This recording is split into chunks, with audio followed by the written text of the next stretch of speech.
child tax credit lacagtii la siinaya caruurta miyay ku soo dhacday xalay ama maanta accountigaaga ma ku jirtaa mise jeegii ma lagu jiray oo ku soo socdaa sida ogtihiin bisha 15 maanta ayay bilaabaneysay lacagta la siiyo caruurta waalidiinta iyo sidoo kale dadka ku xareysta caruurta oo dhahowaanta kulena gaarta meel walba joogtaan waa salaamantihiin waxaan hadaba akhbaar idinkaga hayaa dadkii qaatay ama dadkii aan qaadanin oo wali akhbaar ayaan idinkaga hayaa waxa sidoo kale akhbaar idinkaga hayaa macluumaadka oo dheer balse intaan guda gelin arrinkaas fadlan channelkayga Maxamed Faarax ee YouTube subscribe garee saaxiib la noqo videoga hada social media ku aragtina la wadaag asxaabtaada dhamaantood hadaba IRS waxay sheegtay 39 milyan oo qoys 65 milyan oo caruur in advanced child tax credit ay u qalmaan sanadkan lacagahan ayaa waxaa loo kala siinayaa sidan 6 sano wixii ka yar $300 cunug helaya 6 sano wixii ka badan ilaa 17 sanana waxaa la siinayaa $250 lacagahan 6 bilood oo kaliya advanced child tax ay soconaysaa 6 bilood oo kale markay January ka bilaabatana waalidka ama qofka caruurta ku xareysto xilligu cashuurta xaranayo ayuu claim gareenaya 6 bilood oo la siinayo sidan ayay u dhacaysaa ka bilaabato maanta July 15 August 13 September 15 October 15 November 15 iyo December 15 lixdaas bil ayaa xilli walba markaas ay bixinaysaa IRS lacagta $250 waxayna ku bixinaysaa oo kaliya direct deposit iyo check ayay ku soo diraysaa waxayna siinaysaa waalidiinta iyo dadka caruurta ku xareysto oo ah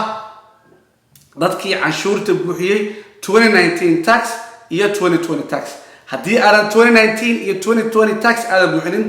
IRS macluumaadka ma hayso kuma taqaana cidda tahay fadlan is update garee canshuur xaree caruurtaadana xaree canshuurta u xaree sidii ay mataqaan lacagtan ay kugu bilaabato dadka lacagta la siinaya waxay tahay 30 qofka single haduu yahay $75,000 ka yar suubiyo xaq ayuu leeyahay head of household haduu yahay $112,000 uu suubiyo iyo ka yar xaq ayuu leeyahay married couple lamaanaha isqabo 150 wixii ka yarna xaq ayuu leeyihiin oo lacagtan caruurtooda la siinayaa way u qalmaan IRS sidoo kale waxay tiri haddii aad rabtid information inaad ka bedeshid waxna ku dirtid booqo portal account-geena irs.gov markaad booqatid waxaa jirto advanced child tax credit meel la dhaho oo ay suubiyeen halkaas waad ka bedeli kartid bankigaaga magacaaga haddii aad single tahay oo aad guursatay married aad ku qoraysaa haddii aad kala tagtay waad ku qoraysaa haddii adresska aad ka guurtay adresska waad ku qoraysaa bankigaaga haddii aad lacag in lagu soo diro waad ku qoraysaa haddii xataa cunug uu ku dhashay 2021 sanadkan ku jirno waad ku qoraysaa rabtid cunugaas in lacag lagu siiyo booqda irs.gov advanced child tax credit halkaas macluumaad dheeraad aad ku dari doontaan madaxweyne Biden ayaa wuxuu rabaa qorshe 5 sano ah in uu waalidiinta advanced child tax credit siiyo waa arrin fiican laakiin Republicanka ayaa diidan dimuqraadiga waxay rabaa inay arkaan barnaamijka maanta bilaabmay inuu successful yahay barnaamijkan wuxuu rabaa inuu kula dagaalamaan faqriga cunto la'aanta iyo gaajada heesta dadka Mareykanka iyo shaqo la'aanta hadduu barnaamijkan successful noqdo oo waalidiinta lacag la siiyo dadka caruurta ku xareyso bil walba $300 la siiyo dimuqraadiga waxay dhaheen 5 sano qorshe ah ayaan ornaa ilaa waalidiinta kor loo soo qaado dhaqaalahoodana kor loo yeelo laakiin Republicanka ayaa arrinkaas diidan waxay leeyihiin lacagtan aad u badan tahay mana habboon in la siiyo qoysaska iyo dadka caruurta dhalay way ka soo horjeedaan arrinkaas wixii ku soo kordho insha Allah wada la soo socodsiin doona aan u gudagalo qodobada kale idin hayay senatarada dimuqraadiga ayaa $3.5 trillion ku waafaqay inay keenaan floorka aqalka sare halkaas lacagtan waxa la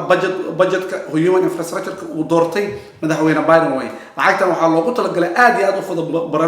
u fara badan in budget dhaqaalaha Mareykanka kor loogu yagleelo jidadka lagu dhiso cuntada wax loogu dadka poverty-ga Mareykanka hayso gaajada lagu tacaalo caafimaadka iyo waxyaalo badan wuxuu u bixiyay madaxweyne Biden human infrastructure laakiin Republicanka ayaa ka soo horjeeday oo waxay leeyihiin qorshahan lacagtan aad u fara badan tahay $3.5 trillion way badan tahay mana yeelino IRS ayaa sidoo kale waxay tiri 4 milyan ayaan reference siinayaan dadkii unemployment benefit overpayment aan ku suubiyay ayaan lacagtan u celinayaa asbuucan haddii aad xareysa canshuurta bishii labaad sanad kan sida ogtahay 10,200 dollar ayaa dadka unemployment benefit wixii ka yar qaato waa loo cafiyay marka lacag overpayment ay IRS ku jagareysay lacagtan waa lagu soo dirayaa accountiga ama jeeg guriga ku soo diraysaa IRS ay sheegtay rifaankan xaqaad u leedahay